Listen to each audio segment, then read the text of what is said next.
الفاظ کی بھی اپنی ایک دنیا ہوتی ہے، ہر لفظ اپنی ذمہ داری نبھاتا ہے۔ کچھ لفظ حکومت کرتے ہیں اور کچھ غلامی کرتے ہیں، کچھ لفظ حفاظت کرتے ہیں تو کچھ وار کرتے ہیں۔ ہر لفظ کا اپنا ایک مکمل وجود ہوتا ہے۔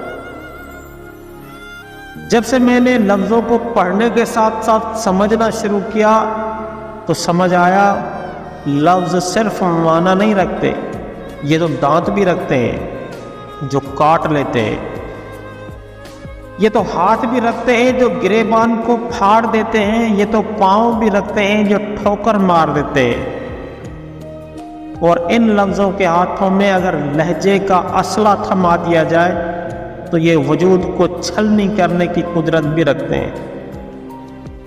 اپنے لفظوں کے بارے میں محتاط ہوئیں، انہیں ادا کرنے سے پہلے سوچ لیجئے کہ یہ کسی کے وجود کو سمیٹیں گے یا چیر پھاڑ کے رکھ دیں گے۔